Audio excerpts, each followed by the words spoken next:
नमस्कार सभी को।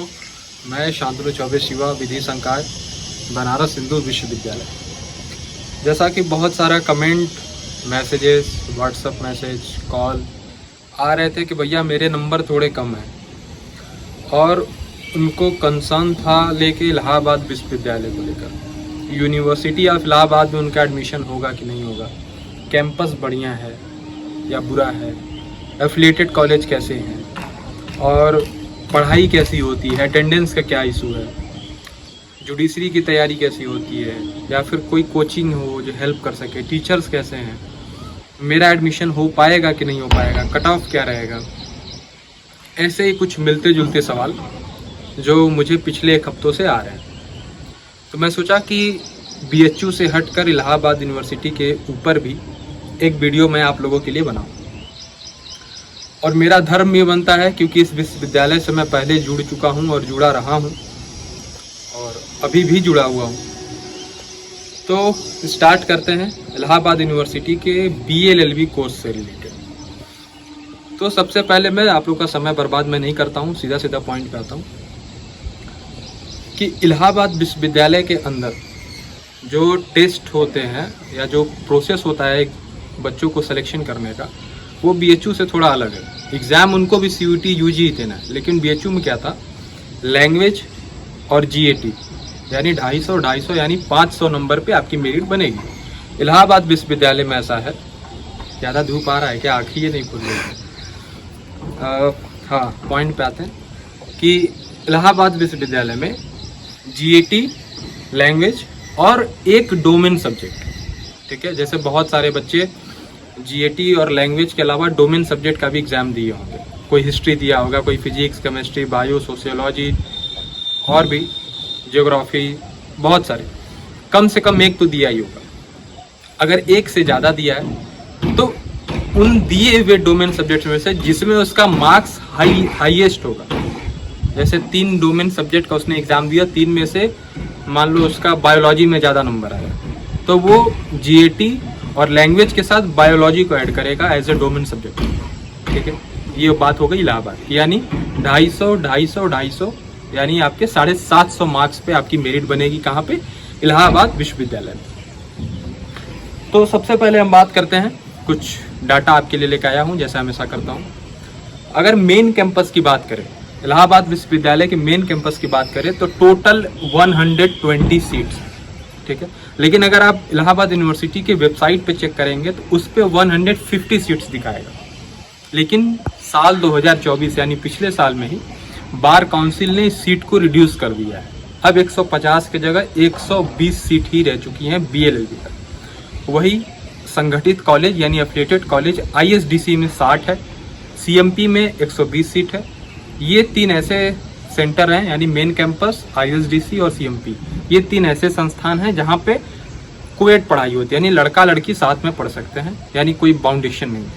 अब आगे जो 2 कॉलेजेस का या एफिलिएटेड कॉलेजेस का नाम बता रहा हूँ वो सिर्फ स्पेशली गर्ल्स के लिए, SS खन्ना और आर्य कन्या। SS खन्ना में क्या है, 60 सीट है और आर्य कन्या में 120 सीट है। तो टोटल अगर हम देखें तो 480 सीट है जिस पे दाखिला लिया जाएगा BLLB कोर्स से संबंधित। अब इसके आगे बढ़ते हैं कि ठीक है भैया, मेरा मेन, अभी कट ऑफ पे बात करेंगे आगे चल के, मेरा मेन कैंपस नहीं हो रहा है, एफिलिएटेड कॉलेज कैसा रहेगा, पहला सवाल। तो सवाल ये है कि देखिए, नो डाउट मेन कैंपस हमेशा से ही बेस्ट रहेगा एफिलिएटेड कॉलेज के कंपेरिजन में। अगर आपको मेन कैंपस मिल रहा है तो आप दौड़ भाग कैसे भी करके एडमिशन उसमें अपना ले लीजिए। लेकिन एफिलिएटेड कॉलेज की बात आती है तो CMP देखने में बहुत बड़ा लगेगा ISDC के कंपेरिजन में, और CMP की सीट भी आपकी 120 है और ISDC की 60 यानी कम सीट है। और ISDC आपको लगेगा कि कोई छोटा सा स्कूल टाइप सा है, कॉलेज लगेगा देखने में, लेकिन CMP के कंपेरिजन में छोटा लगेगा। लेकिन मैं अपने पर्सनल एक्सपीरियंस और मेरे जो कुछ दोस्त पढ़ते हैं उनके बिहाफ पे बता रहा हूँ, ISDC मेन कैंपस को टक्कर देता है LLB के मामले में। यानी लॉ के पढ़ाई के लिए ISDC जो है बहुत ही खूबसूरत और एक मतलब सोफिस्टिकेटेड तरीके से पढ़ाई कराता है। मेन कैंपस के बाद अगर आपको चांस मिल रहा है तो आप ISDC के लिए जाइए, उसके बाद CMP के लिए ट्राई करिएगा। ठीक है, अब इसके आगे बढ़ते हैं कि ठीक है भैया, मेरा सपना था BHU में पढ़ने का, DU में पढ़ने का, बट मेरा हो नहीं पा रहा है, इलाहाबाद कैसा रहेगा? दूसरा सवाल। तो मैं हमेशा BHU के पक्ष में ही रहा हूँ, हमेशा से। लेकिन अगर BHU ना मिला तो फिर क्या करें? Central university of south Bihar चले जाए, हरियाणा चले जाए, या फिर और छोटे मोटे कॉलेज हरी सिंह गौर चले जाए। तो मेरा ये मानना है कि इलाहाबाद यूनिवर्सिटी एक ऐसी जन्मभूमि में पड़ती है जिसका इतिहास बहुत लंबा रहा है, और ख़ास करके लॉ फैकल्टी का इतिहास बहुत लंबा रहा है, बहुत लंबा। आप उस धरती पे जब पढ़ने जाएंगे और वहाँ पे रह के पढ़ेंगे तो आपका जो इंटरनल ग्रोथ होगा ना, वो कोई भी कैंपस आपको नहीं दे सकता है, BHU भी आपको नहीं दे सकता है, ऐसा ग्रोथ। मतलब कि पढ़ाई के क्षेत्र में तो आपको योगदान देगा ही देगा, आपके व्यक्तिगत विकास बहुत बेहतरीन तरीके से होगा। एक और बात, जैसे मैं BHU में पिछले 7-8 महीने से हूँ, और लॉ कोर्स को मैं जब से देखते आया हूँ, जब से मेरी पढ़ाई चालू हुई है, मैं इलाहाबाद में भी पढ़ा, तो वहाँ पे एक था कि रूल और रेगुलेशन चलते थे, सीनियर जूनियर का कॉन्सेप्ट चलता था। मतलब आप कचहरी में भी जाओगे तो आपसे जो सीनियर एडवोकेट होगा, आपको उसको good morning sir, good afternoon sir करना पड़ेगा, क्योंकि आप प्रोफेशनल कोर्स है। LLB या BLLB प्रोफेशनल कोर्स है। BHU में ये नहीं है, आपको आपके सीनियर से कोई मतलब ही नहीं रहेगा, कोई आपसे बतिए नहीं करेगा और उम्मीद करेगा कि आगे चल के लोग मुझे हेल्प करेंगे, कोई हेल्प नहीं करता है। वहीं आप इलाहाबाद विश्वविद्यालय में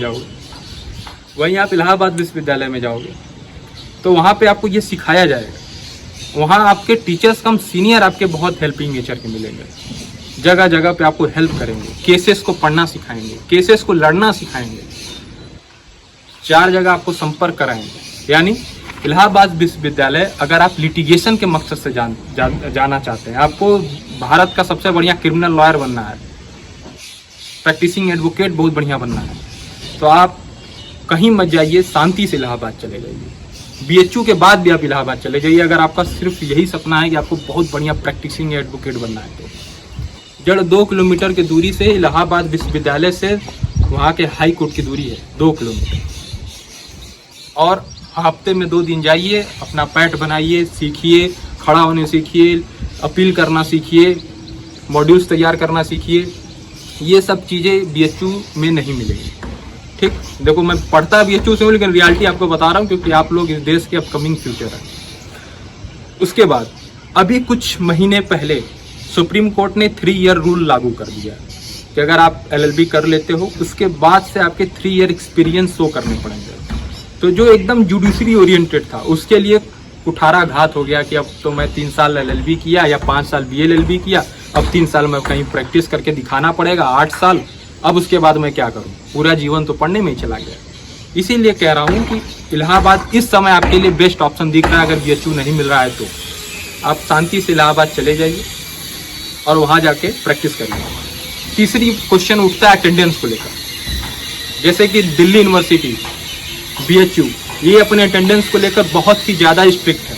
इतने स्ट्रिक्ट हैं कि हर साल डिटेन लोगों की लिस्ट निकलती है, कितने बच्चे डिटेन हो गए, सीधा सीधा हम पब्लिश होता है, लिस्ट पब्लिश होता है। लेकिन इलाहाबाद में ऐसा नहीं, क्राइटेरिया वहाँ भी है 70% का, लेकिन वो मैनेज हो जाता है। आप नहीं गए, टीचर से बात कर लिए, सर मैं यहाँ की इनके अंडर इंटर्नशिप कर रहा हूँ, मैं अभी कोर्ट जा रहा हूँ, तो मैं जुडिशरी की तैयारी कर रहा हूँ, तो टीचर मान जाते हैं, लगा देते हैं, बहुत ही लीनियंट टीचर। उसके बाद इन्वायरमेंट, कैंपस जो है इलाहाबाद विश्वविद्यालय के लॉ फैकल्टी का जो कैंपस है, वो इलाहाबाद यूनिवर्सिटी के कैंपस से 1.5 किलोमीटर दूरी पे है। यानी जो आपका जहाँ BA चलता है इलाहाबाद यूनिवर्सिटी का, उससे लगभग 1.5 किलोमीटर दूर, बैंक रोड से जब आप सीधा जाएंगे तो वहाँ पे एकदम सेफ, एकदम बहुत सुंदर कैंपस, बहुत सारे पेड़ पौधे लगाए गए हैं, जहाँ पे LLB और BLLB की पढ़ाई होती है। यानी आपको इंटरेक्शन एकदम नहीं मिलेगा। और लॉ एक ऐसा फील्ड है जहाँ पे आपको बोलने आना चाहिए, आपको बात करने आना चाहिए, आपको अपना पॉइंट रखने आना चाहिए। तो क्या ये सब चीज़ें आपको कॉलेज सिखाती हैं? नहीं, कोई कॉलेज नहीं सिखाता। एक विश्वविद्यालय लेकिन सिखाता है, कौन है? इलाहाबाद विश्वविद्यालय। वहाँ के बच्चे जो आपके सीनियर होंगे ना, वो आपको सिखाएंगे कि कैसे अपनी बातों को रखना है। हर 10वें दिन वहाँ पे प्रदर्शन होते हैं, आपको बुलाया जाएगा, आपको अपनी बात को रखा जाएगा। और वहाँ के LLB के छात्रों का इतना क्रेज होता है, अगल बगल दुकान वालों से लेकर ठेले कुलचे वालों से लेकर हाई कोर्ट तक, आप जाते ही एडमिशन करा लेंगे, आपको सब वकील साहब बोलना चालू कर देंगे। बिकॉज दे नो कि आपके पास वो कैपेबिलिटी है, और जो कैपेबिलिटी आपके अंदर नहीं है उसको वो लोग सिखा देंगे। आपको बोलने आ जाएगा, अपनी बातों को रखने आ जाएगा, डिबेट करना आ जाएगा। और इलाहाबाद विश्वविद्यालय एकदम रेगुलरली मूट कंपटीशन कराता है, अलग अलग स्टेट यूनिवर्सिटी कहाँ, सेंट्रल यूनिवर्सिटी में ले जाकर आपका कंपटीशन होता है। तो ये थोड़ा उसकी खासियत हो गई इलाहाबाद विश्वविद्यालय की। और कट ऑफ पे आते हैं। कट ऑफ ये है, कट ऑफ पे डायरेक्ट न जाके एक बात और बता देता हूँ कि साल 2024 में क्या होता था, लीगल एप्टीट्यूड का एक पेपर होता था, जिससे ये कंफर्म हो जाता था कि जो बच्चे लॉ करना चाहते हैं, BLLB करना चाहते हैं, वो उनको एक सब्जेक्ट का एग्ज़ाम देना पड़ता था जिसको कहते थे लीगल एप्टीट्यूड। तो ढेर सारे बच्चे छट जाते थे और फाइट में बस वही बच्चे रह जाते थे जो लीगल एप्टीट्यूड का पेपर दिए थे।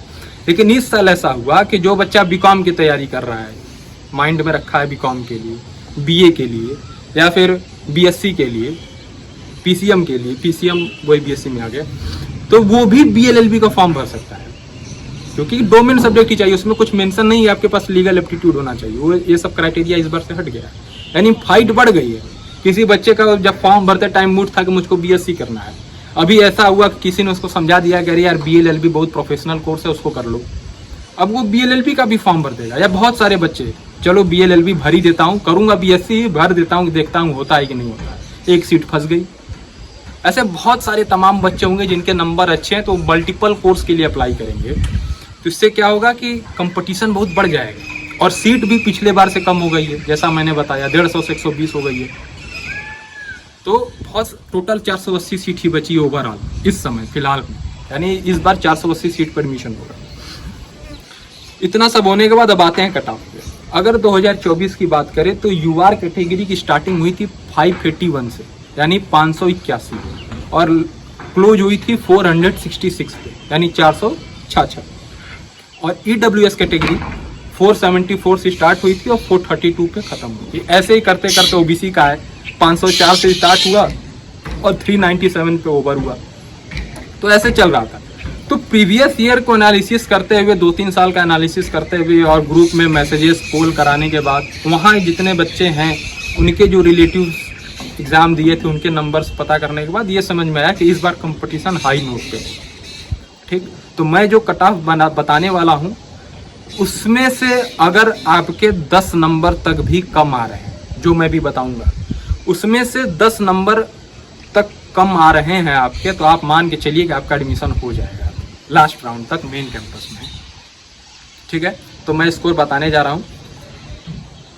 मैं मेन कैंपस का बताऊंगा, और जितना मैं बता रहा हूँ मेन कैंपस, उसमें से 20 नंबर माइनस कर दीजिएगा। 20, 25, 30 नंबर माइनस करेंगे तो आपको एफिलिएटेड कॉलेजेस का नंबर पता चल जाएगा। ठीक है, 20, 25, 30 नंबर माइनस कर दीजिएगा। UR कैटेगरी में अगर आप 490 नंबर या उससे ज़्यादा ला रहे हैं, 490 या उससे ज़्यादा, ये और भी कम होता, लेकिन ये डोमेन जब से सब्जेक्ट वाला इस बार हटा दिया गया है, कंपटीशन बहुत हाई लेवल पे होगा।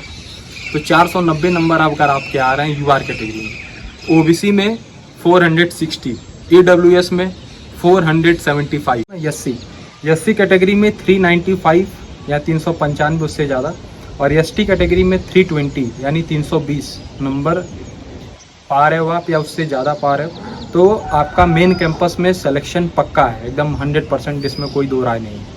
ठीक है, और इतने के बाद भी आपका एडमिशन नहीं हो पा रहा है तो आप ISDC CMP में एडमिशन ले लो, डिग्री वही मिलेगी। डिग्री में कोई भी आपको कोई ये नहीं बता पाएगा, अरे यार बारिश आ गई। डिग्री में कोई ये नहीं बता पाएगा कि आपका एडमिशन मेन कैंपस में हुआ था कि एफिलिएटेड कॉलेज में हुआ। ठीक है, वीडियो में यही खत्म करता हूँ, चलता हूँ, बाय बाय, बंद करो।